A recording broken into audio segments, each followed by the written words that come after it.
Alhamdulillah beliau telah hadir di tengah-tengah kita. Tak lupa pula kita kirimkan salawat dan salam atas keharibaan junjungan kita Nabi besar Muhammad sallallahu alaihi wasallam. Allahumma shalli wa sallim. Baiklah, untuk menghargai waktu, marilah kita bersama-sama mendengarkan ceramah Refreshing Kalbu yang insyaallah akan dibawakan oleh Al-Mukarram Dr. Haji Abdul Rahman Kayu SHMA. Dengan tidak mengurangi rasa hormat pada beliau, kami persilahkan. Assalamualaikum warahmatullahi wabarakatuh. Alhamdulillahilladzi ahyana ba'da ma amatana wa ilaihin nusyur. Alhamdulillah kita telah dihidupkan kembali oleh Allah. Sejak semalam kita telah dimatikan oleh Allah, atau yang disebut dengan al-mautus saghir, yaitu mati kecil. Karena kalau ada orang sambung mati, itulah yang disebut dengan al-mautul kabir, yaitu mati besar.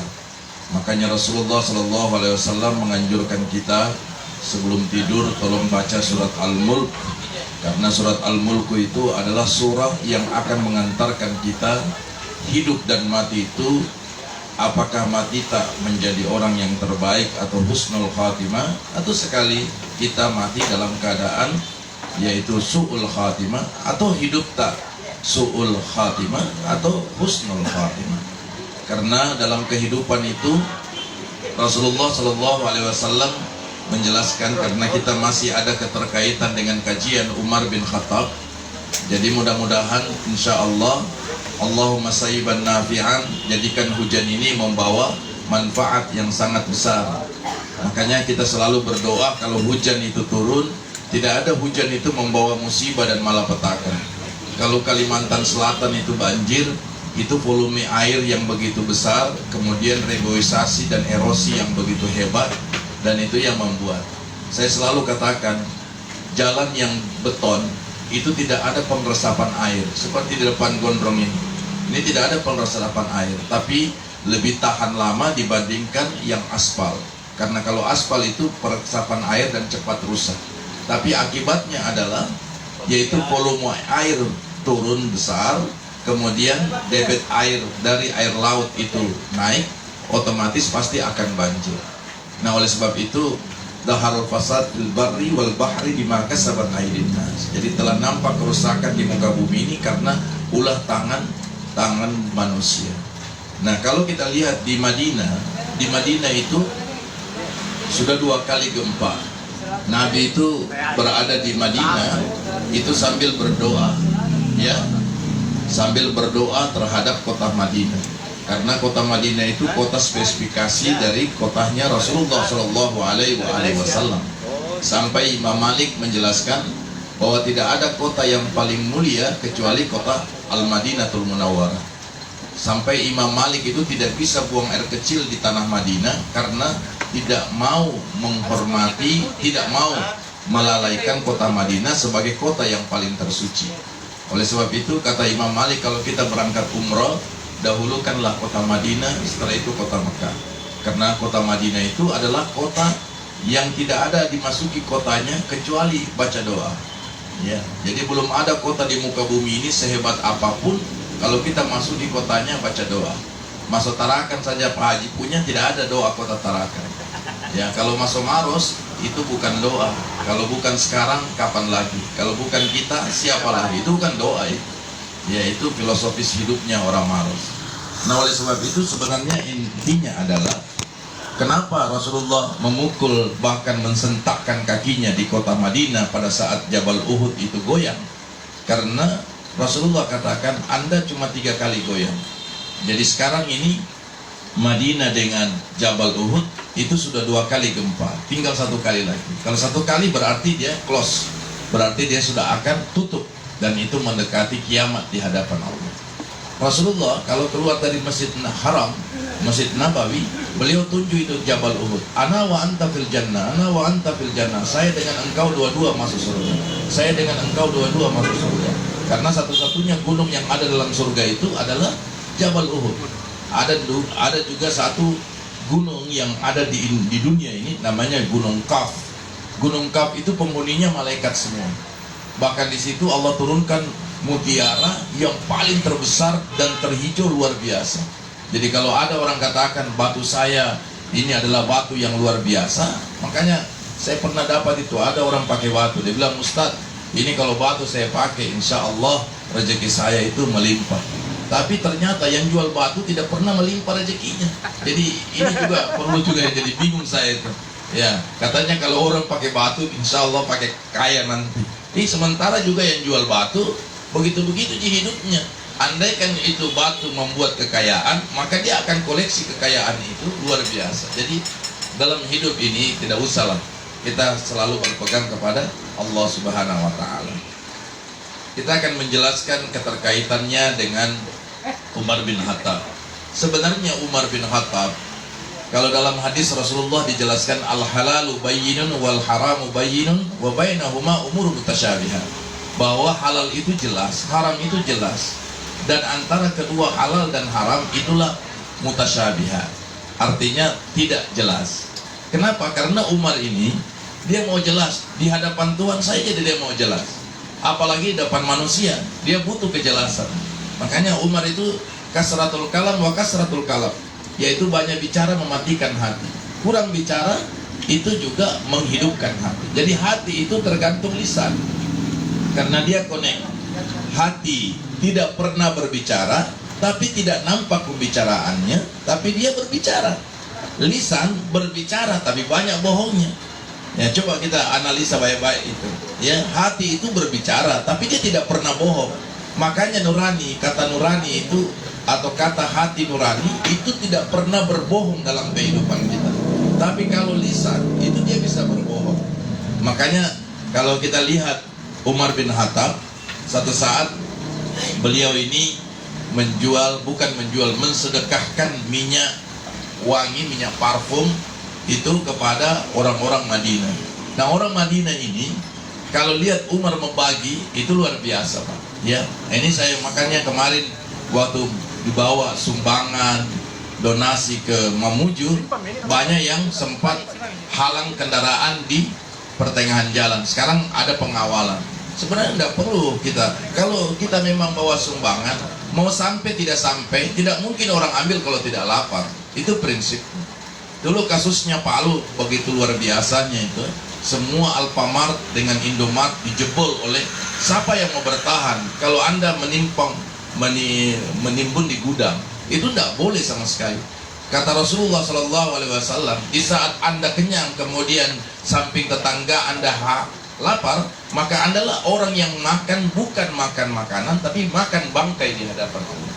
Jadi memang kita harus berbagi sekarang, nggak bisa sama sekali. Ya, kalau memang kita bisa berbagi kepada tetangga kita, mangkana yu'minuna billahi wal yaumil akhir falyukrim dhaifahu falyukrim jarahu, muliakan tetanggamu. Makanya kalau kita tidak mau berbagi, tinggal bikin di kompleks orang yang mapan semua, supaya tidak bisa kita berbagi, karena dia juga punya. Saya kasih contoh saja, sekaya apapun orang, sehebat apapun orang, ada orang yang tidak sempurna. Di saat suaminya punya kancing baju tidak bisa terpakai, tidak ada jarum di dalam rumahnya, benang tidak ada, padahal rumah mewah luar biasa, tapi jarum dengan benang tidak ada. Itulah tidak sempurnanya. Ternyata orang di tetangganya punya jarum dan punya benang, dipinjamnya. Nah, satu saja mobil kijang dijual, baru beli jarum, maka satu rumah mulai ruangan tamu sampai dapur itu jarum semua, Pak. Tapi itulah manusia, tidak ada yang paripurna. Kita ini bukan manusia setengah dewa yang sempurna. Jadi satu saat Umar bin Khattab itu menjual minyak, ya, membagikan minyak. Ternyata sisa minyak-minyak itu diambil oleh anaknya Abdullah bin Umar. Abdullah bin Umar ini sisa-sisa minyak, kan biasa kalau bapak pergi ke daerah instalasi Pertamina, ada itu orang suka ambil minyak, biasa saya lihat, ya. Jadi minyak yang sisa itu dari ya mobil tangki itu kan kalau diputar begini masih ada sisanya. Nah, itu yang diambil, ya. Umar bin Khattab tidak, bukan minyak tanah tapi minyak parfum, minyak wangi. Ternyata Abdullah bin Umar ini sisa-sisa minyak itu pakai di kepalanya. Nah, pakai di kepalanya. Ya namanya minyak rambut dia pakai di kepalanya. Begitu dia pakai di kepalanya, heboh Umar. Kenapa tadi anakku itu kering rambutnya, sekarang basah nak? Dia bilang itu sisa-sisa minyak saya ambil.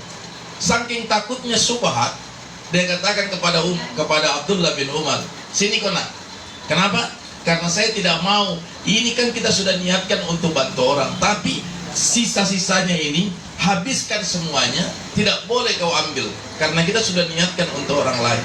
Akhirnya apa? Anaknya dia panggil dan dia gundul kepalanya untuk keluarkan itu minyak rambut yang dipakai oleh anaknya Abdullah bin Umar. Coba bayangkan, ini begitu hebatnya itu subhat itu, begitu tidak maunya dia untuk tidak jelas itu rezeki yang pada posisi itu. Makanya kenapa Nabi menganjurkan pedagang itu profesi yang paling terbaik, karena di situ big boss, sudah dia jadi bos, sudah dia itu yang paling baik. Ya, orang berdagang itu dagangannya Nabi. Kalau kita lihat itu Nabi kalau dia berdagang, dia tanya, kau mau beli berapa? Dia bilang beli 1.000 rupiah. Saya ambil dari Khadijah 1.000 rupiah. You beli saya 1.100, berarti saya untung 100. You beli 1.500, berarti saya untung 500. Begitu cara dagangnya Nabi. Dan itu ada mata-matanya Khadijah. Ya, coba kau pergi telusuri itu namanya Muhammad. Waktu dia ambil barang sama saya, karena Khadijah orang kaya, pedagang, businesswoman dan iwati. Dia ikatan wanita pengusaha kota Mekah, ya, perempuan. Akhirnya dia panggil mata-matanya, coba monitoring itu bagaimana cara dagangnya, yaitu Rasulullah. Akhirnya beliau bersedia karena faktor kejujurannya yang begitu besar. Jadi sebenarnya syubhat itu harus kita hindari. Al halalu bayyinun wal haramu bayyinun wa bainahuma umur mutasyabihat. Sama orang makan pangsit. Kalau pangsit itu kan pangsit makanannya orang Cina, namanya pangsi, ya. Kau yang salah. Kenapa kau makan kalau ada minyak babinya? Dan tidak enak itu pangsit kalau tidak pakai minyak babi. Jadi Anda salah. Mau kau makan bakso sembarang, karena memang leher bakso, bukan leher pangsi. Ya, pangsi. Ya, kita jangan bilang pangsit. Kalau orang Cina bilang pangsi, ya tidak ada T, pangsi. Ya, jadi memang ya pangsit Jawa tetap sama minyaknya, tidak enak kalau tidak pakai minyak itu. Jadi kita yang salah terlalu lintas makanannya orang. Nah, makanannya itu adalah banyak orang yang sering makan pangsit itu dia tidak pernah paham bagaimana kehalalan makanan itu. Satu saat Rasulullah SAW habis keluar sholat, ada orang setelah habis sholat tanpa doa, Allahumma antas salam wa minkas salam, lantas jalan. Begitu assalamualaikum, lantas jalan, berdiri. Ternyata dia keluar karena dia takut. Dia takut jangan sampai anaknya makan korma dari tetangganya. Coba bayangkan ya. Jadi jangan sampai yang subhat itu masuk pada perutnya. Karena kalau masuk subhat, jangan pernah berharap doa diijabah, pahala itu akan dilipat gandakan, kemudian amal ibadah itu akan dilipat gandakan atau diterima oleh Allah. Tidak perlu. Karena memang subhat itu kecenderungan lebih jatuh kepada keharaman. Akhirnya apa? Rasulullah SAW panggil orang itu, kenapa kau habis sholat tidak pernah zikir? Jangan terlalu sombong di mata Tuhan. Duduk kamu di masjid, zikir dulu, minta dulu sama Allah. Dia bilang, tidak ya Rasul, anak saya itu kalau bangun langsung makan, dan makanan yang dimakan adalah tetangga punya buah korma. Maka Rasulullah katakan, coba panggil siapa yang punya buah korma. Ternyata yang punya buah korma itu adalah orang Yahudi. Ya, bagaimana? Kita beli saja buah kormanya, supaya insya Allah. Dia bilang tidak mau, karena mau dipindahkan. Dia bilang tidak usah dipindahkan, buahnya yang kita beli. Panggil Abu Bakar, karena Abu Bakar ini orang termasuk mapan ekonominya. Coba Abu Bakar, kau beli itu. Dia bilang saya akan beli. Ternyata dia beli. Begitu dibeli 10 kali lipat dari nilai harga itu dari orang Yahudi. Orang Yahudi bilang, saya tidak mau terima uang yang namanya cicil, saya mau cash. Terpaksa dibayar cash. Akhirnya begitu malamnya transaksi sudah selesai, kenapa itu pohon korma tadi ini pindah ke rumahnya orang miskin ini? Orang Yahudi itu kaget. Tadi kan di halamanku, kenapa begitu dia tidur balik? Kenapa itu pohon korma pindah di halamannya orang miskin? Cuma bergeser saja. Jadi ditransaksi dalam kondisi di halamannya orang Yahudi, Tetapi begitu tidur malam orang Yahudi, kaget itu orang Yahudi, pindah itu pohon korma ke sebelah dengan posisi buah yang sama, batang yang sama, pohon yang sama. Akhirnya dari situ orang Yahudi memeluk agama Islam karena dia lihat ada keagungan yang begitu besar. Makanya dalam hidup ini sedekah itu tidak perlu banyak, yang penting rutin. Ini penting, ini istiqamah ini, ya. Tidak perlu banyak. Saya biasa kadang-kadang lihat sedekah 1.000. Saya selalu anjurkan kalau di Grab itu kan, apalagi kalau Ustadz Alimuddin Bro kan habis banyak acara tiba-tiba beli mie awak, ya kan? Jangan mie titi. Iya. Nah, kalau kita beli pakai Grab 2, jangan kasihan beli 2, beli 3. Kasih juga ya tukang Grab. Bagaimana itu perasaannya Grab itu kalau dia bawa dalam posisi hujan lebat, baru menghirup baunya mie awak, kan kasihan juga itu. Saya biasa kadang-kadang berpikir begitu, apalagi kalau daerah Tanjung, Pak. Kalau daerah Tanjung itu sudah hujan, tambah angin, tambah lagi tumbang pohon, tambah lagi banjir, tambah lagi macet, baru dia harus melewati semua itu dalam posisi harumnya itu mie awak, mempengaruhi kondisi dia dalam keadaan dingin. Pasti dia akan berkata, ya Allah, enaknya itu orang punya hidup, kita cuma mengantarkan makanan, coba tambah 3. Sedekah itu tidak perlu banyak, dengan merasakan dengan kondisi saat orang butuh itu lebih baik, ya. Ini sekadar menyinggung saja, ya, kepada bro, karena dia tadi malam dia beli, saya tidak tahu, cuma saya coba-cobalah karena saya lihat dia dari acara. Jadi mudah-mudahan, ya, memang bersedekah itu, ya, tidak usah banyak, yang penting istiqamah. Innal ladzina qalu rabbuna Allah tsumma istaqamu tatanazzalu alaihimul malaika alla taqafu wa la tahzanu wa abshiru wa abshiru wa abshiru. Allah gembirakan kita, tidak usah. Makanya kita dalam hidup ini yang penting jangan masuk yang syubhat. Syubhat itu lebih cenderung kepada keharaman. Al halalu bayyinun wal haramu bayyinun wa bainahuma umur mutasyabihat. Ya, bahwa di antara kedua halal dan haram itu masuk urusan yang syubhat, ya. Kalau memang bukan jatahnya kita, insya Allah ini berkah yang sangat besar. Subhanallah.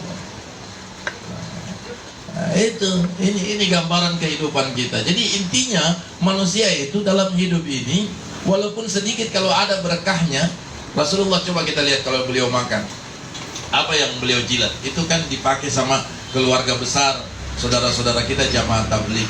Biasa kalau jamaah tabligh itu makan satu mampan besar begini kan, satu baki besar makan. Karena tidak ada nothing tulus orang makannya semua.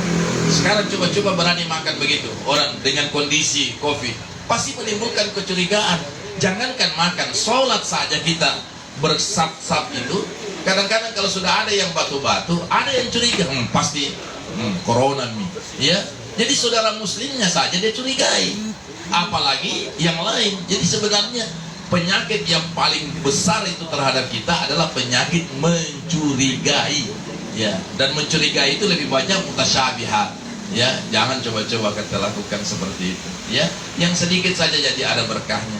Ya, jadi saya lihat orang makan dalam satu tampan yang besar begini, satu baki dimakan semua. Ya, seperti di Saudi orang lempar itu kalau ada namanya daging, ya dia lagi makan langsung dia belah, dia lempar saja begitu, ambil mikir makan juga. Tapi tidak ada keraguan di antara mereka. Karena tangannya dipakai bertasbih, tangannya dipakai berzikir.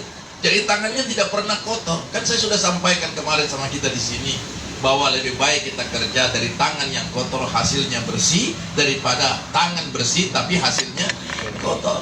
Lebih baik. Makanya kalau kita lihat seperti Pak Wahab sahabi, sahabu, ya sahabi.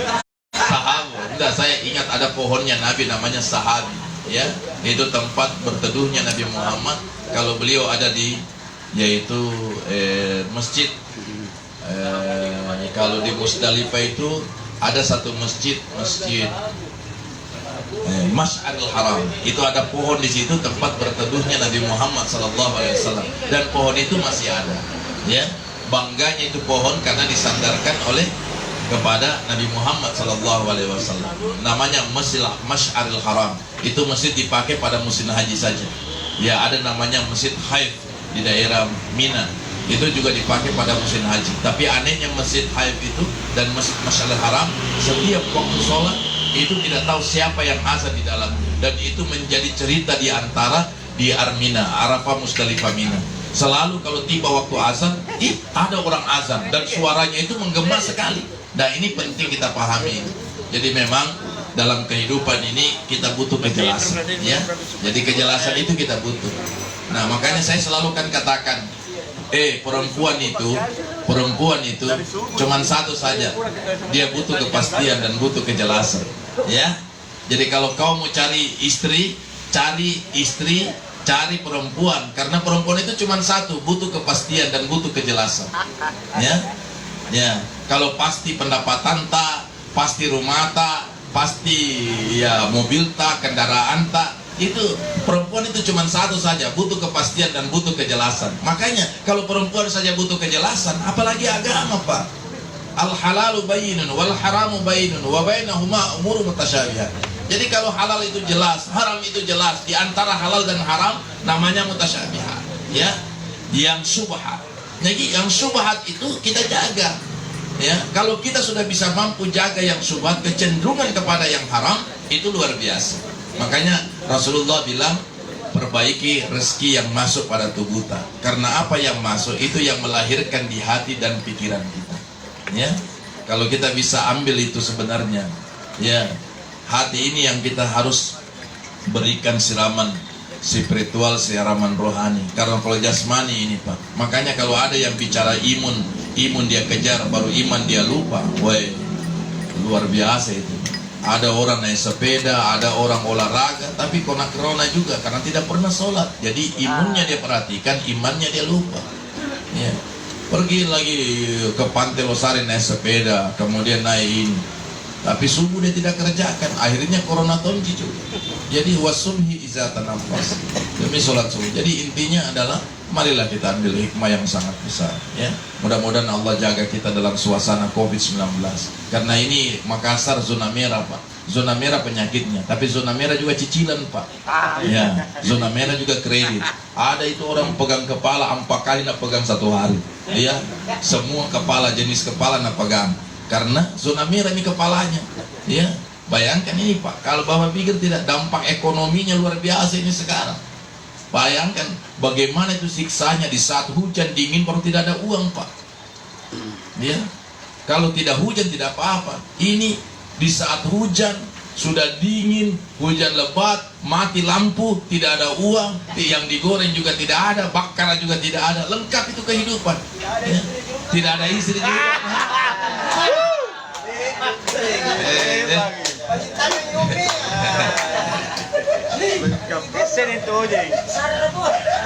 Ya, tidak ada hot ya.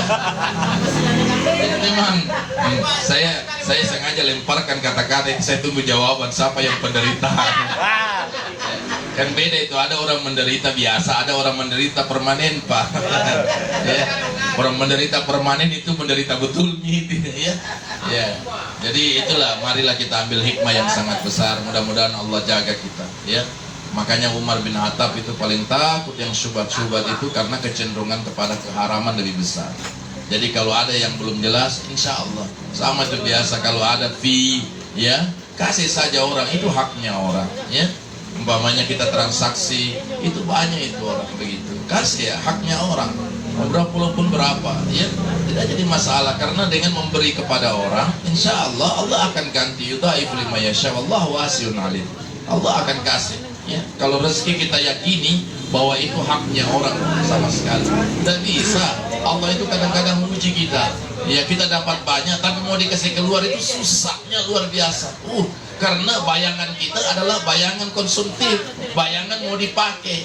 Nah ini banyak itu antara maklar dengan maklar. Ini kan warkopnya ustadz dengan qari.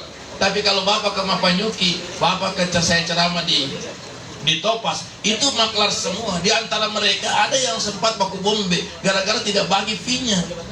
Coba, lantas hidupnya apakah dia berubah? Tidak pernah berubah, karena haknya orang dimakan.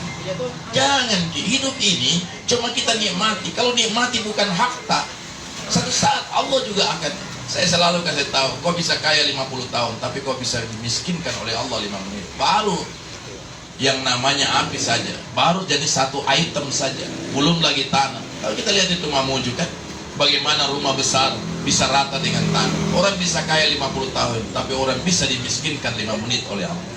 Jadi sudahlah, alhaakum takasur hatta zurtumul maqabir. Ya, la yanfa' malun wala banun. Tidak ada arti, tidak ada manfaat harta dan anak kalau kita sudah berhadapan kepada Allah. Saya kasih contoh yang paling dekat sama kita adalah Profesor Dr. Ahmad Amiruddin, mantan gubernur. Anaknya itu semua dokter, Pak. Ya, waktu dia mau selamatkan itu ibunya, semua dia rembuk, keluarganya, apa semua mau diselamatkan. Semua jenis obat yang dihafal dalam buku besarnya kedokteran, dia buka semuanya untuk menyelamatkan. Tapi takdir tidak bisa tertolak. Makanya kadang-kadang takdir itu jangan disalahkan, karena itu Anda yang melakuinya. Ya, kadang ada itu orang, saya pernah dapat di Pangkep.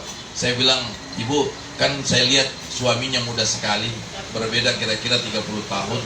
Lantas saya tanya, ibu, kita tidak ragu sama suami tak? Saya bilang, iya jelas saya sudah merawat dengan baik, Ustaz. Tapi kalau ternyata dia selingkuh, Ustaz, berarti takdir itu kejam. Berarti itu ada itu takdir itu kejam. Takdir itu tidak pernah kejam, Pak. Yang kejam itu perasaan. Jadi tidak semua itu pakai perasaan, Pak. Ada juga yang tidak pakai perasaan. Kalau Umar itu tidak pakai perasaan. Kalau dia bilang al-haqqu min rabbika fala takunanna minal mumtarin. Kalau itu kebenaran berasal dari Allah, saya akan eksekusi. Saya akan yaitu berikan yang terbaik, is the best untuk Umar bin Khattab. Jadi itulah Umar bin Khattab, ciri-cirinya. Yang pertama saya minta jauh yang syubhat, jauhkan dalam hidup tak yang syubhat. Yang kedua, kalau haknya orang jangan lalu kita ganggu, ya, biar sedikit, antarkan sama dia.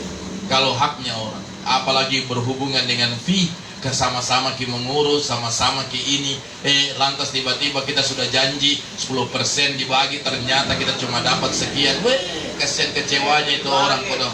Bagi-bagi kok kasihan. Kalau dapat bersanji, apakah ya dapat berceramah, bagi-bagi kok kasihan. Ya, ya. Penyesalan itu tidak pernah di depan, selalu adanya di belakang, ya. Ya. Nah itu. Latas al-wasal an karinin fakullu karinin bil makarin, ya kan. Kalau kau dapat ada satu teman yang paling baik, itu insya Allah. Makanya saya selalu anjurkan di sini, bersedekahlah. Sedekah itu tidak selamanya pakai uang. Kau traktir orang itu adalah sedekah. Cuma jangan terlalu sering kau ditraktir, tidak pernah kau mentraktir. Itu persoalan. Ada itu orang begitu, selalu mau ditraktir, tidak pernah mentraktir. Ya, sekali-sekali kau juga traktir kau dong, ya. Ya, tidak usah banyak-banyak, ya. Insya Allah. Saya kira ini hidup ini berbagilah yang kita. Kalau kita ini kalau bahasa saja lah, ya. Apalagi kalau 3 bersanji, ya. Sudah lumayan bisa itu, ya. Jadi dunia ini adalah untuk, saya pernah sampaikan itu di mana itu? Oh, sama-sama Ustaz terakhir, bahwa dunia ini adalah lunch. Lunch itu artinya tempat persinggahan sementara.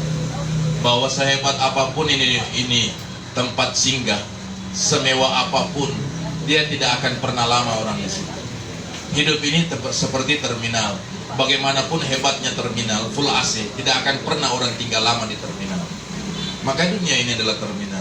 Jangan coba-coba. Satu saat kita akan tinggalkan, kita akan berlayar dan kita akan bepergian lama. Oleh sebab itu marilah, mudah-mudahan Allah jaga kita semua dalam hidup dan kehidupan, dalam suasana hujan seperti ini. Insya Allah kita berdoa saya sama Allah Subhanahu Wa Taala.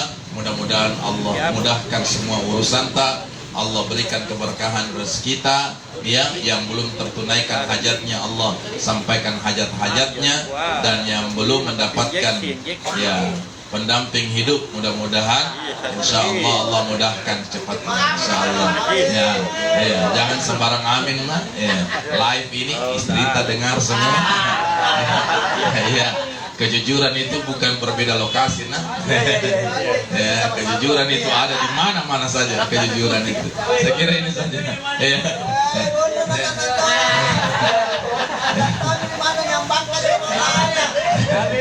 Jadi, ya ini bagusnya kalau di warkop gondrong, ya.